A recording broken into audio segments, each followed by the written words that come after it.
Welcome back to my YouTube channel mga idol. Ngayon mag-DIY tayo. Magpapalit tayo ng transmission oil ng ating sasakyan which is Mirage G4. Ipapakita ko sa inyo kung paano gawin. Na tayo na ang gagawa. Sa mga baguhan pa lang sa ating YouTube channel, huwag niyong kalimutan na mag-subscribe, mag-share ng video at isama niyo na rin ang notification bell para lagi kang updated sa mga video ko na i-upload. Sana makatulong po ito. Bago natin simulan, intro muna tayo. Superhero.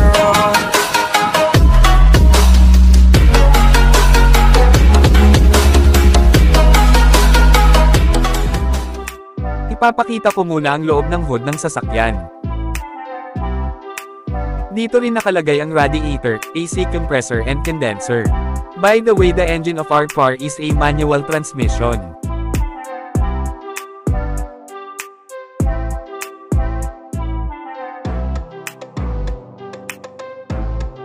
Yang tinuro natin ay ang takip ng engine na paglalagyan ng engine oil. Dilugir ang ating gagamitin para sa transmission ng ating sasakyan, Caltex ang brand at semi-synthetic.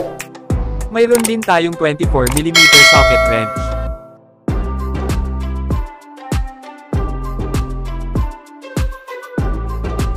Gamit natin ngayon ay hydraulic lifter, para iangat natin ang ating sasakyan. Bumili talaga ako ng hydraulic lifter para mapadali ang gawain.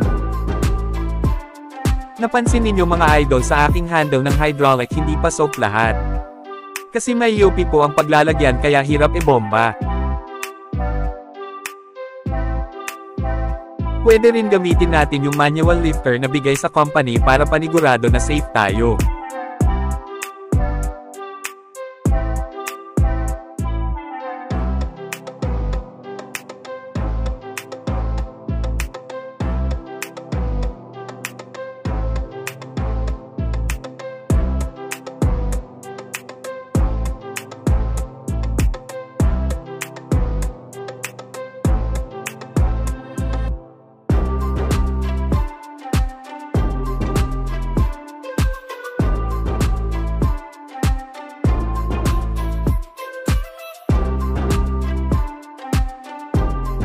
Maghanda rin tayo ng paglalagyan ng waste oil ng transmission.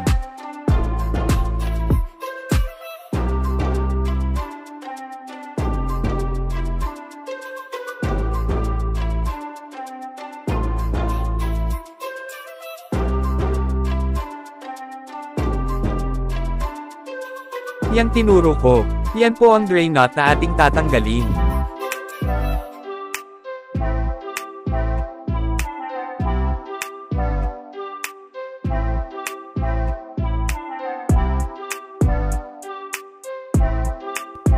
Bago pala buksan ang drain nut, ihanda ang catch basin para sa waste ng transmission.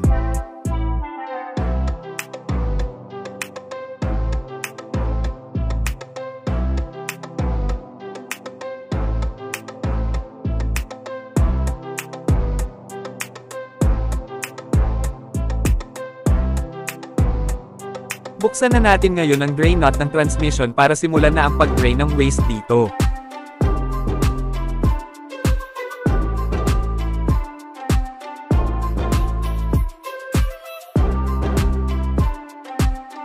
Adjust muna natin yung camera, para makita ninyo ng klaro.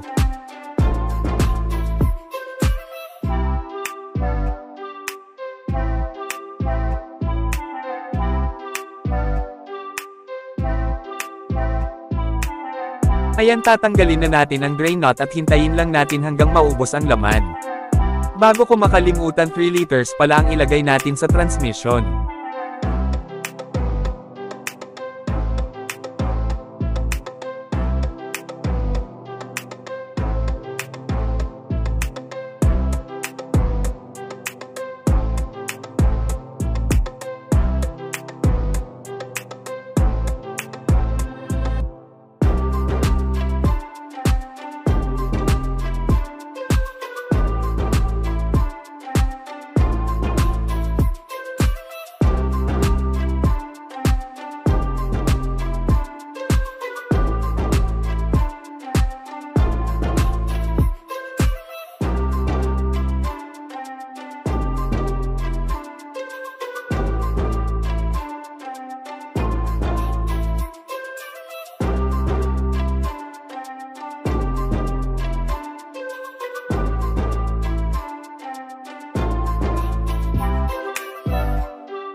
At kung maubos na at hindi na tumulo, pwede na nating ibalik ang drain nut.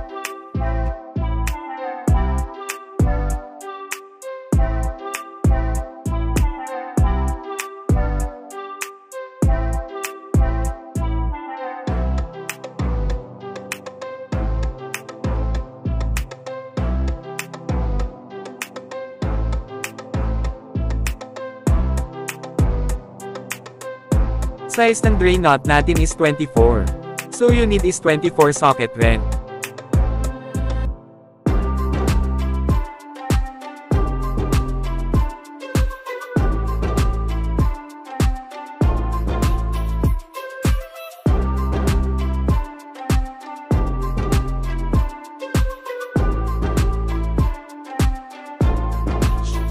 Bago pala ibalik, punasan muna ang paglalagyan nito.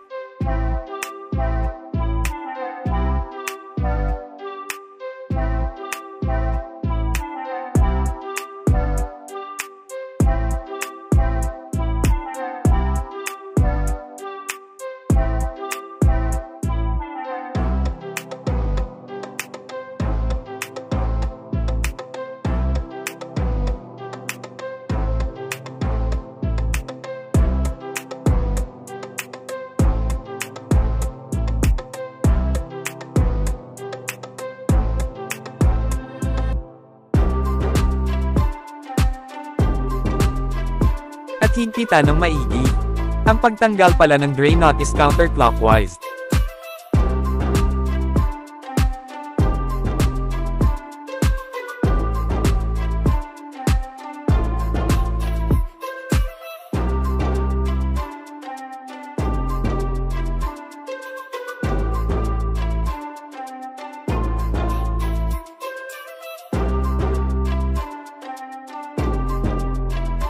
Ayan, okay na tayo mga idol. Naibalik na natin yung tinanggal kanina.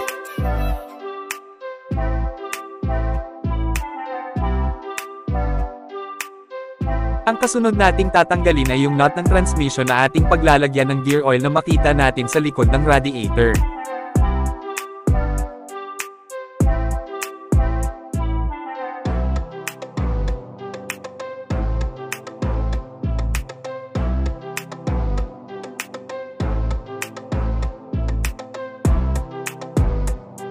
Ngayon ihanda na ang mga kailangan gamitin sa paglagay ng panibagong gear oil. Sa puntong ito gagamit tayo ng hose with embudo para hindi tayo mahirapan. Ito sa akin ay gawa ko lang. Pwede kayo makabili ng funnel with hose sa online.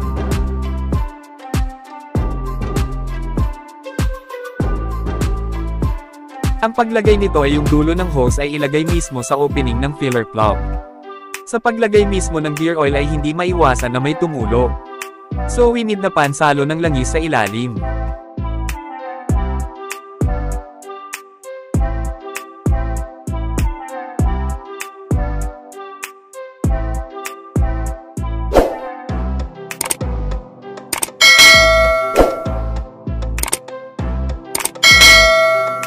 Ngayon inihanda na natin ang gear oil na ating gagamitin.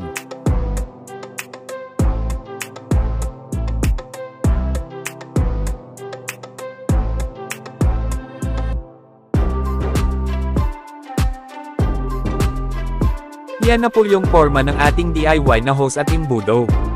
So ready to refill na. Paglagay ng gear sa ating improvised hose at embudo ay dahan-dahanin lang. Kasi hindi po automatic na papasok yung langis sa paglalagyan, baka masayang po yung gear oil ninyo.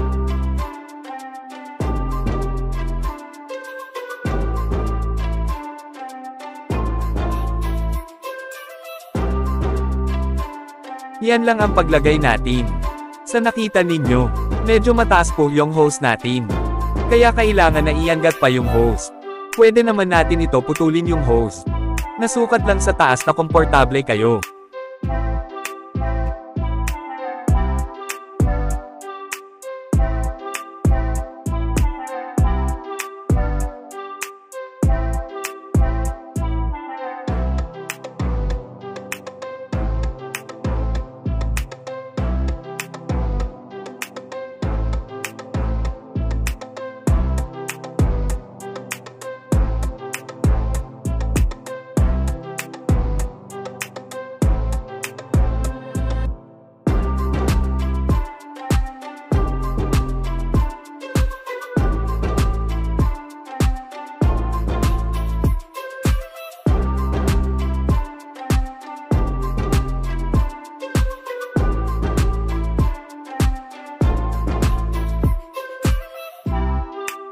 Ipapakita ko talaga dito ang buong proseso para alam ninyo.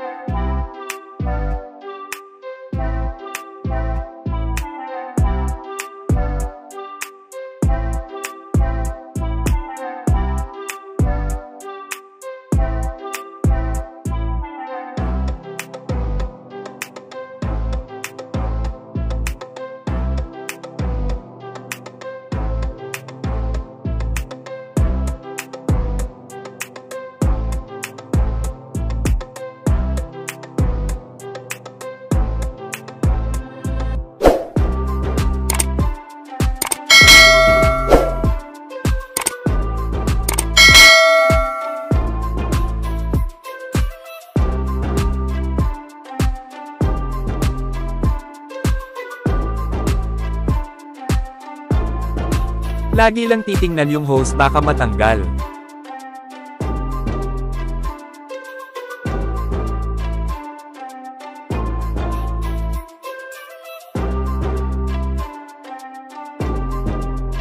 Yan, tapos na tayo. Ibalik na natin ang filler plug or knot. Higpitin lang ng maayos ang knot para hindi mag-leak. Pagkatapos mailagay yung knot, papaanda rin na natin yung sasakyan.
Bago pa underin, kailangan maghigpit na yung filler plug.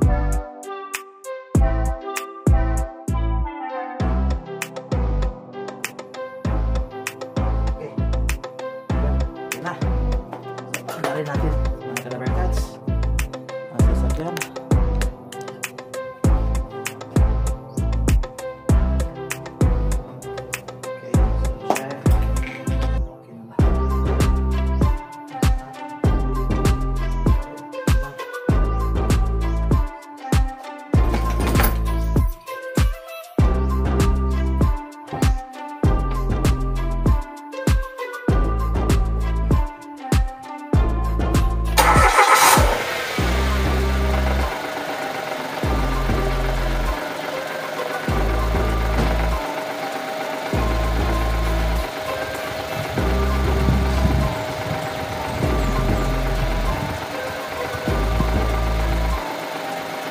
Yan mga idol, tapos na natin mailagay ang gear oil sa transmission.